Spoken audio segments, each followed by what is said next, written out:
ఆంధ్రప్రదేశ్ ప్రభుత్వం సర్టిఫికెట్ల జారీలో విప్లవాత్మక అడుగులు వేస్తోంది. దేశంలోనే తొలిసారిగా రాష్ట్రంలో వాట్సాప్ గవర్నెన్స్కు శ్రీకారం చుట్టింది. పౌర సేవలు అందించేందుకు వాట్సాప్ గవర్నెన్స్ అందుబాటులోకి తెచ్చింది. వాట్సాప్ ద్వారా ప్రభుత్వం ఎన్ని సేవలు అందుబాటులోకి తెచ్చింది, ఒకేసారి ఎంతమందికి సమాచారం చేరుతుంది, వాట్సాప్ సేవలపై లోకేష్ చేసిన కామెంట్స్ ఏంటి? Watch this story.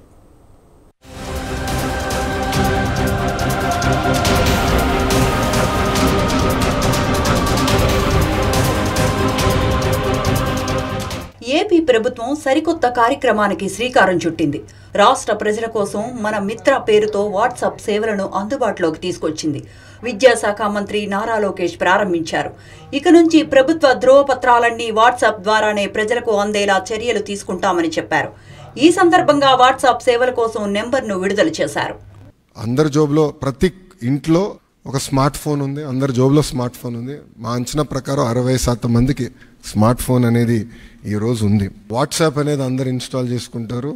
మన మిత్ర నంబర్ 9552300009 9552300009. దీంతో దేశంలోనే ఏపీ ప్రభుత్వం తొలిసారి వాట్సాప్ గవర్నెన్స్ ద్వారా పౌర సేవలు అందించనుంది. మొదటి విడతలో 161 సేవలను వాట్సాప్ ద్వారా అందించనున్నారు. తొలి విడతలో దేవాదాయ, విద్యుత్ శాఖ, ఆర్టీసీ, రెవెన్యూ, అన్నా క్యాంటీన్, సీఎంఆర్ఎఫ్, మున్సిపల్ శాఖలలో సేవలు అందిస్తారు. వాట్సాప్ సేవలతో ధ్రువపత్రాల కోసం పౌరులు ప్రభుత్వ కార్యాలయాల చుట్టూ తిరిగే విధానానికి స్వస్తి పలకనున్నారు.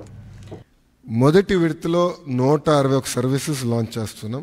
మా టీం చెప్పొద్దన్నారు, బట్ నేను చెప్తున్నాను. ఈరోజు రెండో విడతలో 360 సర్వీసెస్ మేము లాంచ్ చేస్తాము. There is no debate, no discussion, we will launch.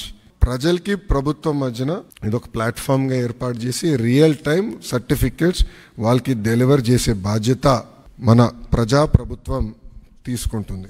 ఆ క్యూఆర్ కోడ్ స్కాన్ చేస్తే ఏపీ గవర్నమెంట్ వెబ్సైట్కి లింక్ వెళ్తుంది. ఆ ఏపీ గవర్నమెంట్ వెబ్సైట్ పైన క్లియర్గా సర్టిఫికేట్ పైన ఉండాల్సిన పేరేంటి, వివరాలేంటి వెబ్సైట్ పైన కనపడుతుంది. సో ఎవరు ఫేక్ సర్టిఫికేట్లు జనరేట్ చేసేదానికి అవకాశం ఉండదు.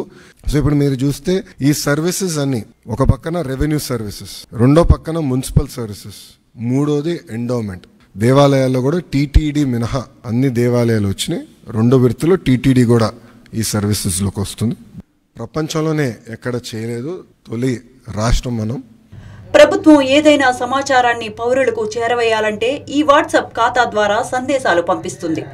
ఒకేసారి కోట్ల మందికి ఈ సమాచారం చేరుతుంది. వరదలు, వర్షాలు, విద్యుత్ సబ్స్టేషన్ల మరమ్మతులు, వైద్యారోగ్య, వ్యవసాయంతో పాటు అత్యవసర, పర్యాటక, మౌలిక వసతుల అభివృద్ధి సమాచారం వంటివి అందిస్తారు.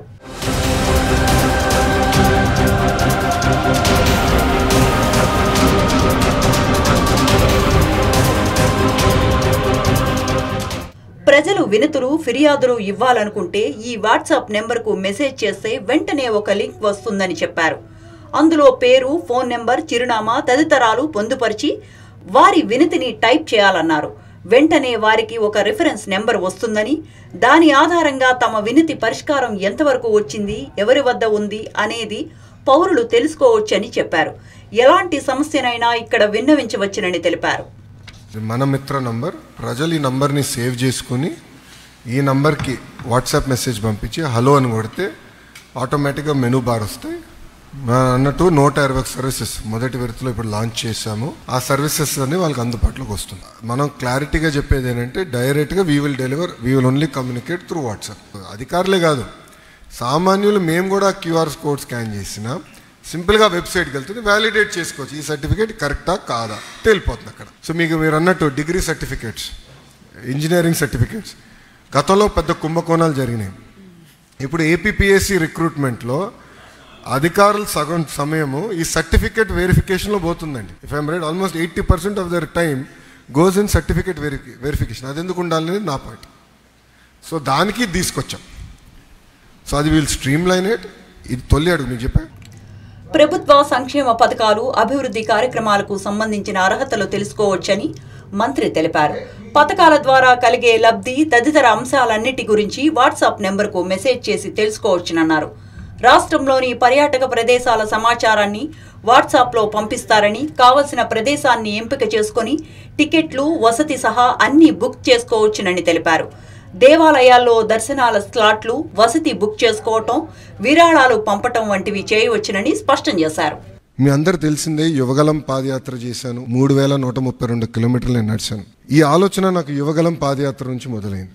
ఒక బటన్ నొక్కితే భోజనం వస్తుంది, ఒక బటన్ నొక్కితే సినిమా చూస్తున్నాం, ఒక బటన్ నొక్కితే ట్యాక్సీ వస్తుంది. కానీ ఒక బటన్ నొక్కితే ఎందుకు ప్రభుత్వం మీ దగ్గరికి రావట్లేదు, ఆ ఛాలెంజ్ నేను స్వీకరిస్తున్నానని ఆనాడు చెప్పాను. అందుకే ఈరోజు మన మిత్ర ప్రజల చేతిలోనే ప్రభుత్వం, ప్రజల చేతిలో పాలన, మాది ప్రజాప్రభుత్వం. ఓబీసీ, ఈడబ్ల్యూఎస్, ఆదాయ, నో ఎర్నింగ్ ఇలా వివిధ శాఖలకు సంబంధించిన అనేక సర్టిఫికేట్లు వాట్సాప్ ద్వారా పొందవచ్చు. ముఖ్యమంత్రి సహాయ నిధికి చేసిన దరఖాస్తుల స్టేటస్ తెలుసుకోవచ్చన్నారు. విద్యుత్ బిల్లులు, ఆస్తి పన్నుల వంటివి ఈ అధికారిక వాట్సాప్ ద్వారా చెల్లించవచ్చునని తెలిపారు. ట్రేడ్ లైసెన్స్లు, రెవెన్యూ శాఖకు సంబంధించిన ల్యాండ్ రికార్డులు, వివిధ సర్టిఫికేట్స్ పొందవచ్చు. APSRTC ticket booking, cancellation, journey reminder, tracking service, service refund, feedback తదితర సేవలు దీని ద్వారా పొందవచ్చునని మంత్రి పేర్కొన్నారు. నేను సంధ్య గారికి మేము అవుట్ రీచ్ చేసి కలిసిన తర్వాత ఒక ఇనిషియల్ డిస్కషన్ అయిన తర్వాత వాళ్ళు ఏమన్నారంటే, ప్రపంచంలోనే ఎక్కడ ఇన్ని సర్వీసెస్ ఒకేసారి ఒకే ప్లాట్ఫామ్ అయినా తీసుకురాలేదు, బిట్స్ అండ్ పీసెస్ వచ్చినాయి. సో ఆర్టీసీ చేసి ఉండొచ్చు, లేదంటే మున్సిపాలిటీ చేసి ఉండొచ్చు, ఎవరు వాళ్ళు చేశారు. యాజ్ అ స్టేట్ ఎవరు చేయలేదు. ఇది వన్ ఆఫ్ ఇట్స్ కైండ్. మీరు చేయగలుగుతారా, అవుతుందా, మార్పు మీరు సిస్టంలో తీసుకురాగలుగుతారా అని నన్ను అడిగారు. సో అక్టోబర్ 22, 2024లో ఢిల్లీలో MOU ఒప్పందం కుదుర్చుకుంటాం జరిగింది. ఆ రోజు నేను ఛాలెంజ్ స్వీకరించాను.